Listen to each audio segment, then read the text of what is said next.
Valérie Noré, j'ai 41 ans, je suis installée sur l'exploitation depuis le 1er août 2019. Et moi, donc Joël Noret, 42 ans, installé sur l'exploitation familiale depuis 2001. Alors, nous avons 300 chèvres et chevrettes en tout sur la ferme, donc deux races principales, les alpines et les saanen. En ce moment, nous avons 155 chèvres à la traite. Nous sommes autonomes pour la partie fourrage et céréales sur l'exploitation. Donc l'exploitation surface 190 hectares.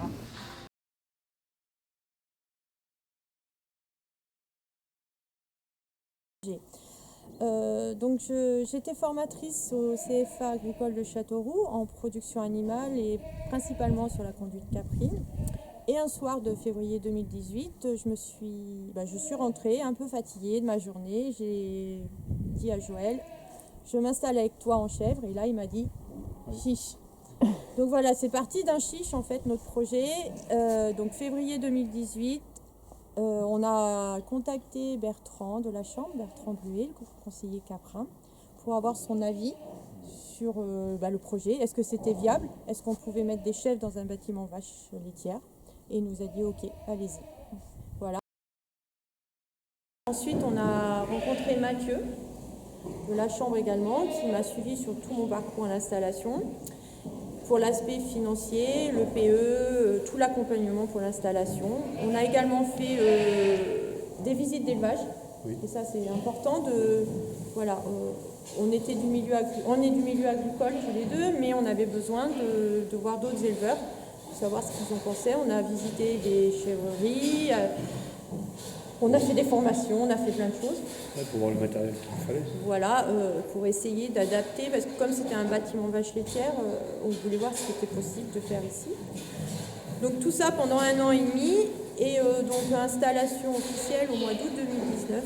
Les premières chevrettes de 3 jours, 1 semaine sont arrivées en septembre 2019, et aujourd'hui, 3 ans plus tard, elles sont 300. Voilà. Ce qui a été le plus simple à convertir, on va dire que c'était la salle de traite, parce qu'elle était déjà existante. Donc c'était une salle de traite 2x5. Avec des crocheurs. Avec des crocheurs. Et là, donc, on a pu la transformer en salle de traite ligne haute, 18 postes, donc 36 chèvres sur les quais en même temps. Pour l'idée du projet pour les chèvres, étant donné que c'était une stabilisation en vache laitière, ça tombait très bien, il y avait déjà une salle de traite. Et puis, point positif, les quais sont à la bonne hauteur pour la traite des chèvres. Alors, au niveau investissement pour la salle de traite, oui. On a donc investi dans les cornadis, autobloquants, et puis évidemment la machine qui a été totalement changée. Mais sinon, investissement total sur la salle de traite, donc la machine plus les cornadis, plus les barrières, on est sur 60 000 € hors taxe. Voilà. Après, elle est très... Comme c'est une salle de traite vache laitière, elle est très large et du coup... on fait les contrôles laitiers. Voilà, on ne se gêne pas, on peut... Ouais. Elle est agréable et puis oui, on est bien. Et elle est décorée. Donc aménagement du bâtiment. Donc ici c'était une stabilisation vache laitière air paillé. Donc on a tout créé sous le bâtiment. Les bétons, les auges, les barreaux garrots, la lumière pour le dessaisonnement, toutes les conduites d'eau avec les abreuvoirs. Les portes, les murs. Les murs parce qu'ils n'existaient pas à l'extérieur. Une porte au bout pour ouvrir plus facilement pour travailler.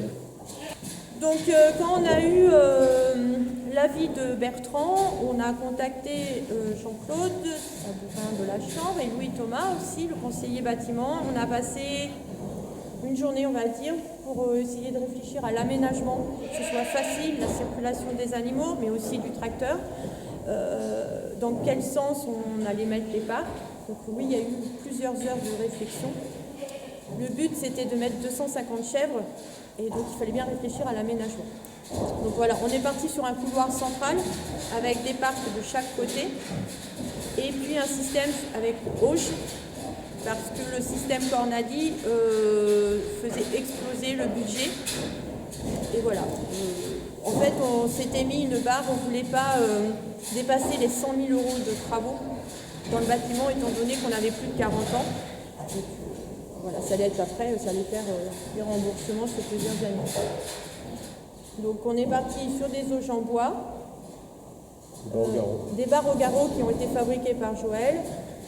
Et en fait, tout est démontable, c'est-à-dire que si un jour on veut changer l'aménagement, c'est faisable. Voilà. C'est un bâtiment qui est grand, mais qui est un peu trop haut, à mon avis, parce qu'il y a beaucoup d'air qui circule. Donc l'été, quand il fait très chaud, ça va bien, l'air circule. L'hiver, il fait vite froid dans le bâtiment. Donc c'est pour ça qu'il y a une partie qui est isolée l'hiver en bâche et filet. On enlève l'été pour la circulation du vent et de l'air surtout. En fait, le bâtiment, il a sa version hiver et sa version été. Donc voilà, pour éviter les courants d'air, puisque la chèvre déteste le courant d'air. Le froid, elle le gère assez bien, on va dire, mais le courant d'air, elle ne le gère pas du tout. Voilà, le principal inconvénient, c'est le courant d'air dans le bâtiment vache laitière.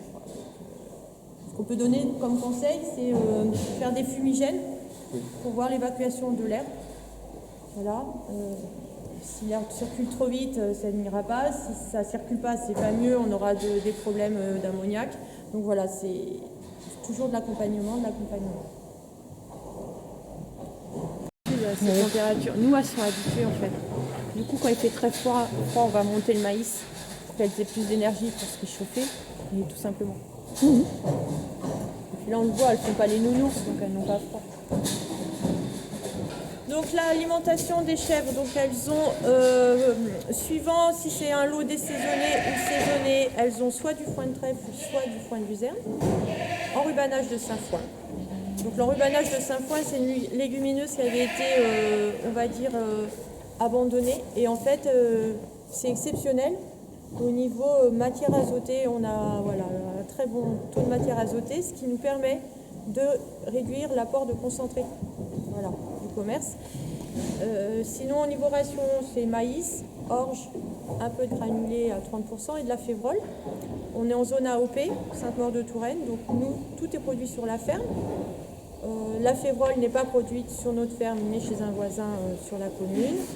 Et puis, on est autonome en fourrage. Autonome en paille, en fourrage. Les fourrages, les légumineuses, ça représente 80 hectares sur les 190 de la ferme. On est largement autonome. Notre but, c'était d'être autonome et de faire nos clés à moindre coût. Nous, on travaille beaucoup avec nos marges. Voilà, nos chèvres n'ont pas des rations très hautes en concentré, mais le but, c'est d'avoir une marge brute intéressante derrière. Les projets de la ferme, donc pâturage au printemps pour une partie des chèvres. Voilà, pâturage tournant. Le pâturage a été pareil, c'est parti d'une idée et on s'est fait conseiller par notre technicienne, donc Florence Foudot, et on a travaillé aussi avec Herbe et Fourrage, donc avec Pauline, pour les semences. Voilà, les variétés à implanter. Voilà, le mélange. Autre projet, développer la ferme pédagogique. En fait, il est important d'expliquer notre métier, parce qu'on se rend compte que le consommateur a une vision totalement, on va dire, fausse, oui, voilà. Et donc, c'est important qu'on réexplique notre métier. Et aussi, il y a toute la partie accueil à la ferme avec les camping-cars qui va être développée.